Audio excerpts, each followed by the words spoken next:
দেশে ইলিশ উৎপাদনের রেকর্ডের পর রেকর্ড, বাড়ছে মাছের আকারও। এবং মৌসুম শুরুর আগেই কক্সবাজারে বাড়ছে পর্যটক সমাগম। ছুটির দিনে সৈকতে উপচে পড়া ভিড়। স্বাস্থ্যবিধি মানায় জোর দেওয়ার কথা জানালো ট্যুরিস্ট পুলিশ।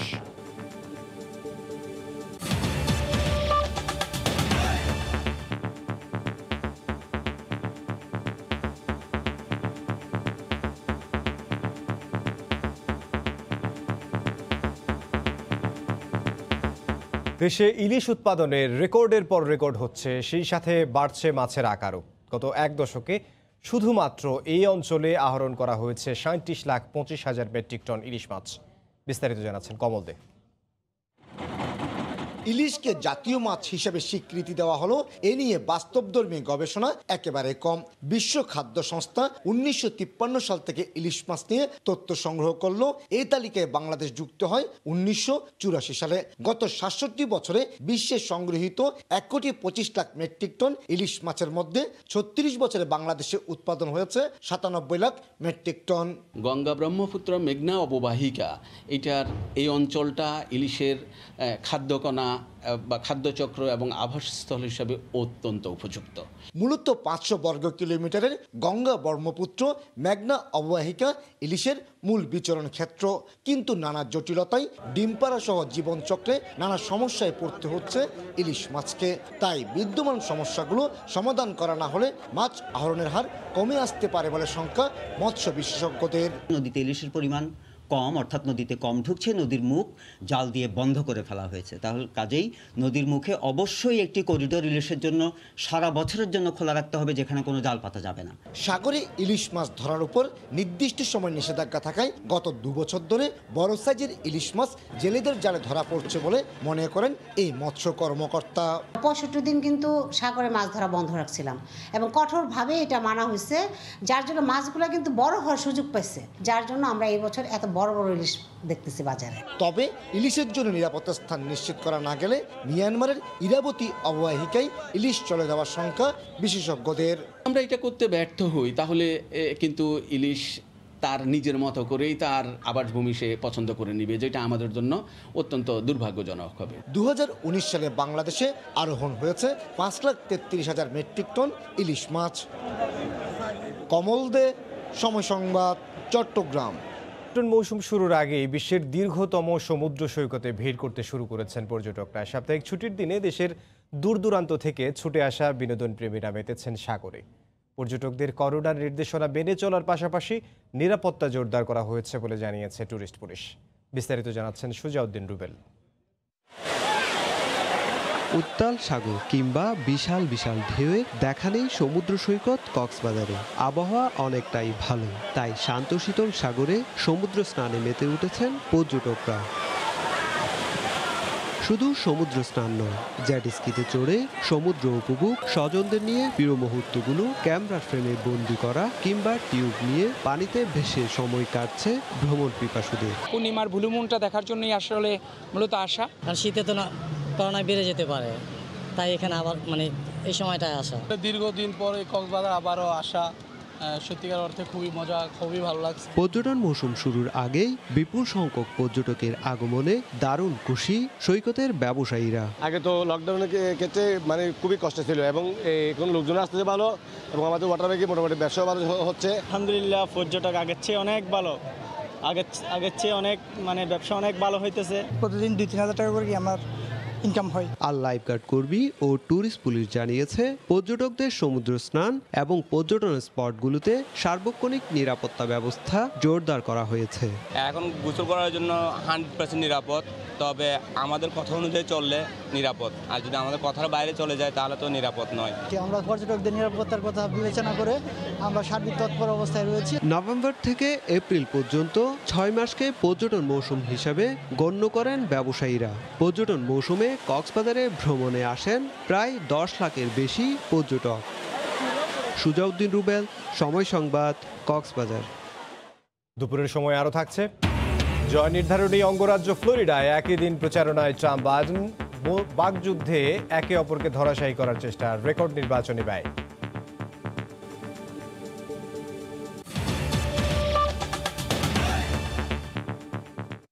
মুন্সিগঞ্জে পর্যাপ্ত আলু মজুদের পরও আলুর বাজার নিয়ন্ত্রণে আসছে না। জেলায় 13 লাখ টনেরও বেশি আলু উৎপাদন হয়েছে। কৃষি বিভাগ বলছে আলুর বাজার নিয়ন্ত্রণ করছে মধ্যস্বত্বভোগীরা। বিস্তারিত নাসিরউদ্দিন উজ্জ্বলের রিপোর্টে।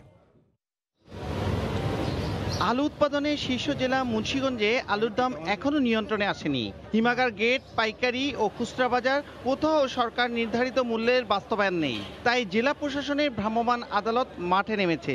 আমরা নিয়মিত কোল্ড স্টোরেজে কিন্তু তাদের যে কতটুকু সংরক্ষণ করা আছে এবং প্রতিদিন তাদের কতটুকু বাজারে সরবরাহ করছে এই তথ্যটা আমরা প্রত্যেকটি কোল্ড স্টোরেজের মালিকদের কাছ থেকে নিচ্ছি। হেরা করে কি ডুপ্লিকেট ছবি করে রিসিট করে 22টা 23টা রিসিট করে 2টা করে হেরা চালান পাড়ায়, হেরা 40টা 50টা বেচে। আমার কাছে 10 বছর 20 বছর আলু বেচে না। আলু তো কম দামে বেচতে পারি না, এই জন্য বেশি দাম আনলে বেশি ব্যস্ত, এই জন্য আলুই আনি না। এই যে দুগা আলু আনি, দুগা বেশি। আলুর বাজার 50 টাকা থেকে এখন 40 টাকায় নেমেছে। খুচরা বাজারে কেজি প্রতি 35 টাকা নিশ্চিত করতে অভিযান চলছে। বীজ আলু আমাদের পর্যাপ্ত পরিমাণে আছে এবং সরকার নির্ধারিত মূল্য যে দিয়েছে সেই মূল্যতেই বিক্রি হবে। কোল্ড স্টোরেজে অর্থাৎ মিল গেটে, তারপরে হচ্ছে পাইকারি বাজারে, খুচরা বাজারে সরকার নির্ধারিত যে মূল্য আছে সেই মূল্যে যাতে আলু বিক্রি হয় সেটি তদারকি করার জন্য শুরু থেকেই আমরা মাঠে আছি। কৃষি বিভাগ বলছে জেলার হিমাগারগুলোতে 1 লাখ মেট্রিক টনেরও বেশি খাবার আলু মজুত রয়েছে। নাসিরউদ্দিন উজ্জ্বল, সময় সংবাদ, মুন্সিগঞ্জ। আবহাওয়া ভালো থাকায় ঠাকুরগাঁওয়ের বাজারগুলোতে উঠতে শুরু করেছে শীতকালীন সহ সব ধরনের সবজি। সরবরাহ বেড়ে যাওয়ায় সবজির দাম কমতে শুরু করেছে বলে জানিয়েছেন ব্যবসায়ীরা। তবে কৃষি বিপণন অধিদপ্তরের বেঁধে দেয়া দামে এখনও বিক্রি হচ্ছে না আলু। ঠাকুরগাঁও থেকে জিয়াউর রহমান বকুলের পাঠানো তথ্য ও ছবি নিয়ে রিপোর্ট। ভোরের আলো ফোটার আগেই জেলার 5 উপজেলা সহ বিভিন্ন প্রান্ত থেকে কৃষক উৎপাদিত সবজি নিয়ে আসেন শহরের গোবিন্দনগর সমবায় মার্কেট পাইকারি বাজারে। আর তাদের এসব উৎপাদিত সবজি কম দামে কিনতে ভিড় করেন স্থানীয় ও দূরদূরান্তের পাইকার ও ক্রেতারা। বাজারে সরবরাহ বাড়ায় সব রকম সবজির দাম কিছুটা কম। আবহাওয়া অনুকূলে থাকলে সরবরাহ আরও বাড়বে বলে জানান চাষি ও ব্যবসায়ীরা। সপ্তাহখানেক আগে যা দাম ছিল ওই তুলনায় এখন আকাশের আয়াতের ভালো, মাল আমদানি বেশি, অনেক দাম কমে গেছে। 1 বিঘা লাউ করতে প্রায় 30,000 সাড়ে 30,000 মতো খরচা হয়। এবারে মোটামুটি 1.5 লক্ষ টাকা বিক্রি আসছে। গত সপ্তাহের তুলনায় পাইকারি বাজারে প্রকারভেদে প্রতি কেজি সবজিতে কমেছে 10 থেকে 15 টাকা পর্যন্ত। তবে সংকট দেখা দেয়ায় কৃষি বিপণন অধিদপ্তরের নির্দেশনা দরে এখনো বিক্রি হচ্ছে না আলু। সরকারের রেট দিচ্ছে আপনাকে হচ্ছে আমাদেরকে মনে করেন যে 27-28 টাকা কেনার জন্য, সেই জায়গায় আমাদের কিনতে হচ্ছে গৃহস্থ ছাড়তেছেন আপনার 35, 37 বা 37-এর নিচে। এখন লাফা শাক হলো 12 টাকা আঁটি, আর লাল শাক হলো 3 টাকা আঁটি, পাটা শাক হলো 2 টাকা আঁটি। বেশি আসাতে মালের দাম কমে গেছে। বর্তমান করলা 30 টাকা ভালোটা, আর যেটা একটু খারাপ ওইটা 25 টাকা কেজিতে বিক্রি হচ্ছে। পাইকারি বাজারে বর্তমানে প্রতিদিন 15 থেকে 18 লাখ টাকার সবজি কেনা বেচা হয়। সময় সংবাদ। সাপ্তাহিক ছুটির দিন হওয়ায় শুক্রবার রাজশাহীর নওদাপাড়া মাছের আড়তে সব ধরনের মাছের সরবরাহ বেড়েছে, এতে কমে এসেছে দাম। তবে মৎস্য চাষীদের দাবি উৎপাদন খরচের তুলনায় বাড়েনি দাম। বিস্তারিত সাইফুর রহমান রকির রিপোর্টে। ভোরের আলো ফোটার পর থেকে মৎস্য চাষিরা তাদের পুকুরের মাছ ধরে নিয়ে আসতে শুরু করেন বাজারে। সময় বাড়ার সাথে বাজারে বাড়তে থাকে রুই, কাতলা, পাঙ্গাস, বোয়াল, সিলভার কাপ সহ হরেক রকম তাজা মাছের সরবরাহ। সেই সাথে বাড়ে ক্রেতা বিক্রেতার সমাগম। প্রতিদিন সকাল থেকে রাজশাহীর নওদাপাড়া মাছের আড়তে চলে পাইকারি বেচাকেনা। মৎস্য চাষিদের দাবি মাছের উৎপাদন খরচ যেভাবে বেড়েছে সে তুলনায় বাড়েনি দাম। এক বস্তা ফিট আপনার কিনতে হচ্ছে 900-920, আর মাছের দাম এসে আপনার কম দাম। গত বছরের থেকে বাজারে বের কম। শুধু পুকুর নয়, নদী, খাল, বিলের খয়রা, ট্যাংরা, পুঁটি, গুচি মাছও ওঠে এই আড়তে। সরবরাহ বেড়ে যাওয়ায় বিলের মাছের দামও কম বলে জানান ব্যবসায়ীরা। এখন বিলের মাছ অতিরিক্ত আসছে, এখন কিছু হলো কমেছে দাম। বিলের মাছ খলছে, পুঁটি, ট্যাংরা, ফালগুজি, এসব মাছ ক্ষুদ্র ও মাঝারি ব্যবসায়ীরা পাইকারি দরে কিনে বিক্রির জন্য নিয়ে যান স্থানীয় বাজারগুলোতে। আবার ট্রাক যোগে তাজা মাছ ঢাকা সহ বিভিন্ন জেলায় চলে যায়। আমরা মাছ কিনি, সাপ্লাই বাজারে পাঠাই, এখানে আমরা আবার মাছ কিনে আবার গ্রামে বিক্রি করি। মাছ যাচ্ছে আপনারা ঢাকা, সিলেট, আপনারা সব জায়গায় যায়। রাজশাহী মৎস্য অধিদপ্তর জানায় জেলায় 13,000 হেক্টর জমিতে মোট 50,000 পুকুর রয়েছে। বছরে মাছ উৎপাদন হয় প্রায় 84,000 metric ton. Saifur Rahman Roki, Somoy Songbad, Rajshahi. Corona পরিস্থিতিতে মাসের পর মাস বন্ধ শিক্ষা প্রতিষ্ঠান। 4 দেয়ালে বন্দী শিশুদের মনোজগতে দেখা দিচ্ছে নানা পরিবর্তন। মনোবিদরা বলছেন বাধা পেতে পারে মানসিক বিকাশ। শিশুদের অস্থিরতা বেড়েছে বলছেন অভিভাবকরা, আর ক্লাসে ফিরতে উদ্গ্রীব শিক্ষার্থীরা। আব্দুস সালামের ক্যামেরায় রাকিবুল হাসানের রিপোর্ট। স্কুল ক্যাম্পাস দাপিয়ে বেড়ানো এই শিক্ষার্থী ঐহির জীবন গেল 7 মাস থেকে 4 দেয়ালে বন্দী। অফুরন্ত সময় কাটে মোবাইল গেম, কার্টুন ও ঘরে বসে থেকে। স্কুল কলেজ বন্ধ থাকায় তার মতো অনেক শিক্ষার্থীরই হাঁপিয়ে উঠেছে বন্ধ ঘরের রুটিনে। একটুতেই অস্বস্তি ও বিষণ্ণতা ভর করেছে তাদের। মনোবিজ্ঞানীরা বলছেন এতে মানসিক বিকাশ বাধাগ্রস্ত হতে পারে। সত্যি শিশুদেরকে তার বন্ধুদের সঙ্গে মেশা, শিক্ষা প্রতিষ্ঠান খুলে দেওয়া অথবা তাদের একটু জগৎ তৈরি করে দিতে পারতাম, তাহলে কিন্তু এই জায়গা থেকে বেরিয়ে আসা একটা সম্ভাবনা ছিল। স্কুল কলেজ ক্যাম্পাসের উন্মুক্ত জীবন ছেড়ে বদ্ধ জীবনে আচরণগত নানা অসঙ্গতিও খেয়াল করছেন অভিভাবকরাও। তারা একটুতেই খিটখিটে মেজাজের হয়ে যাচ্ছে, অস্থির হচ্ছে, মন খারাপ, বিষণ্ণতা, এই আচরণগুলো তাদের মধ্যে আমরা দেখতে পাচ্ছি। অনেকে মোবাইলে গেম নিয়ে ব্যস্ত আছে, যেটা তাদের জন্য অত্যন্ত ক্ষতিকর। তারা পড়াশোনার পরিবেশ পাচ্ছেন, সবসময় বাসাতে তারা একটা অস্বাভাবিক অবস্থার মধ্যে থাকছে।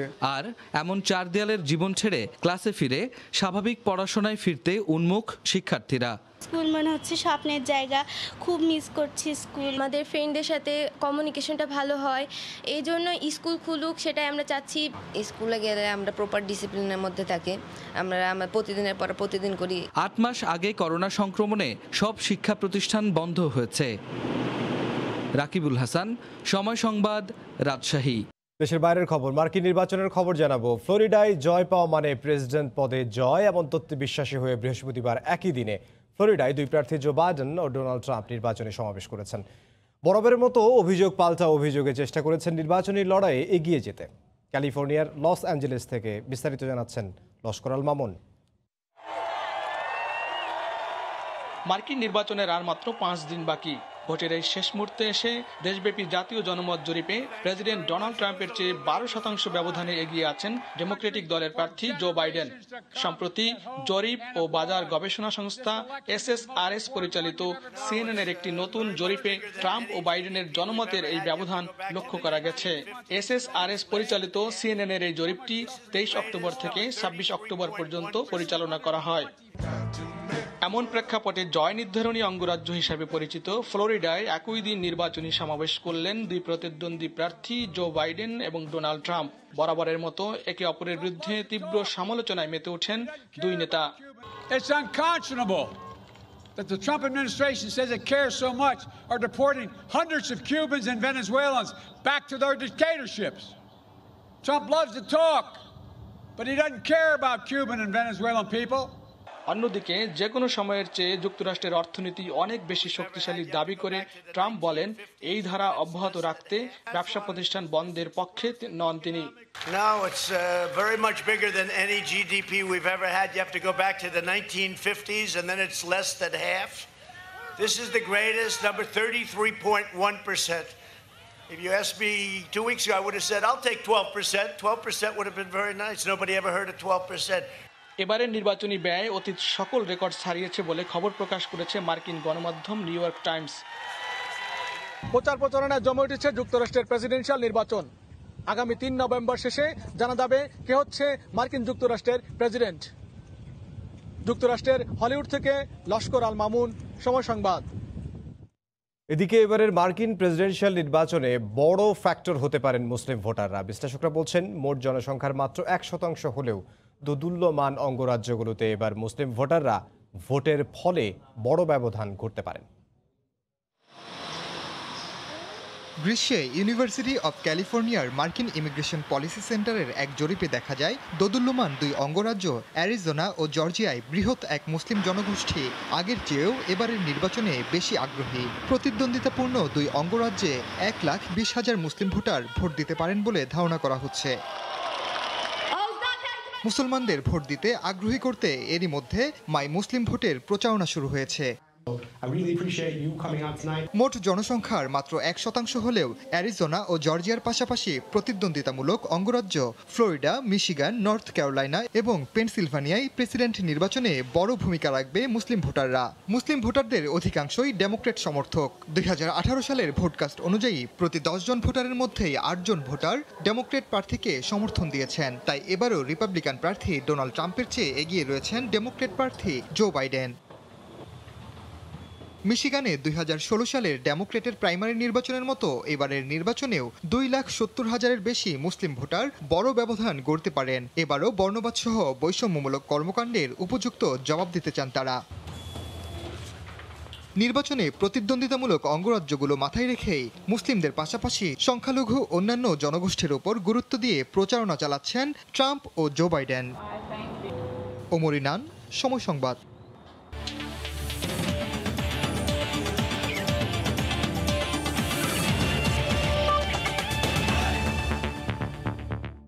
জাতীয় দল ও পাইপলাইনের ক্রিকেটারদের নিয়ে আয়োজিত বিসিবি প্রেসিডেন্টস কাপে জায়গা হয়নি অনেক অভিজ্ঞ খেলোয়াড়ের। তাদের নজর এখন নভেম্বরের টি-20 টুর্নামেন্টে। তবে 5 দলের এই আসরে জায়গা পেতে উত্তীর্ণ হতে হবে ফিটনেস টেস্টে, এমনটাই বলেছেন বিসিবির প্রধান নির্বাচক মিনহাজুল আবেদিন নান্নু। এদিকে চিকিৎসকদের মতে ঘরবন্দি জীবন ও একটানা বায়ো বাবলের একঘেয়েমি কাটাতে প্রেসিডেন্টস কাপ বেশ সহায়ক ভূমিকা রেখেছে। একটা টুর্নামেন্ট শেষ, অপেক্ষা পরের আসরের জন্য। প্রেসিডেন্টস কাপে সুযোগ না পাওয়া ক্রিকেটাররা তাকিয়ে আছেন অধীর আগ্রহ নিয়ে। ডিপিএল, এনসিএল বা বিপিএল প্রতিযোগিতামূলক ঘরোয়া ক্রিকেটের কিছুই নেই মাঠে। অর্থাভাবে ভুগছেন অনেকে। নানা অনিশ্চয়তার মাঝেই চলছে মাঠে ফেরার প্রস্তুতি। লাস্ট 2.5 মাস ধরেই প্রিপারেশন নিচ্ছি, প্র্যাকটিস করছি নিয়মিত এবং আপনার প্র্যাকটিস ম্যাচও খেলছি। এর মধ্যে আমি অনেকগুলো ম্যাচ খেলেছি, টি-20 ফরম্যাটে বলেন, 1 ডে এবং 3 ডে ম্যাচও খেলেছি 2টা। তো আমি মেন্টালি এবং ফিজিক্যালি পুরোপুরি প্রিপেয়ার সামনে যে কোনো খেলার জন্য। তো আশা তো করছি ডেফিনেটলি যদি কর্পোরেটের একটা টিমের সুযোগ পাই তাহলে হয়তো বা পারফরমেন্স করার একটা সুযোগ থাকবে। 3 দলের প্রেসিডেন্টস কাপে খেলার সুযোগ পেয়েছেন 45 ক্রিকেটার। 5 দলের টি-20 টুর্নামেন্টটা 75 থেকে 80 জন ক্রিকেটারকে নিয়ে করার পরিকল্পনা রয়েছে বোর্ডের। সেক্ষেত্রে সুযোগ মিলবে জাতীয় দল ও পাইপলাইনের বাইরে থাকা বেশ কিছু খেলোয়াড়ের। তবে মাঠে নামার আগে ফিটনেস প্রমাণ করতে হবে সবাইকেই। যেহেতু অনেকদিন পরে আমরা লোকাল প্লেয়ারদের নিয়ে টি-20 একটা ফরম্যাটে আমরা যাচ্ছি, একটা মেসেজ প্লেয়ারদের অবশ্যই দিয়ে দিচ্ছি যে আমাদের স্ট্যান্ডার্ড অফ ফিটনেসের যে প্লেয়াররা না থাকে ওই প্লেয়ারদেরকে আপনার ড্রাফটে অ্যালাউ করা হবে না বা আমরা এই 5 দলের মধ্যে নিতে পারবো না। নভেম্বরের টি-20 টুর্নামেন্টেও থাকতে হবে বায়ো বাবলে। কেমন ছিল প্রথম আসরের অভিজ্ঞতা? খেলার মধ্যে থাকলে আসলে সমস্যা হয় না, বেশি সমস্যা হয় যখন প্রথমে খেলা ছাড়া ক্যাম্প করছিলাম তখন আসলে বেশি কষ্ট হয়। একবার যখন খেলায় ঢুকে যায় তখন তো প্লেয়াররা খেলা নিয়ে চিন্তা করে, খেলার ভালো খারাপ এগুলো নিয়ে চিন্তা করতে থাকে। তাহলে আমার মনে হয় খেলার সময় আসলে চাপটা কম থাকে। এই নিউ নরমালের সঙ্গে খাপ খাইয়ে নিতে ক্রিকেটারদের সর্বাত্মক সহযোগিতা করার চেষ্টা করছে মেডিকেল টিম। মাকসুম আলম খান, সময় সংবাদ। এই ছিল দুপুরের সময়। সঙ্গে থাকুন সময়।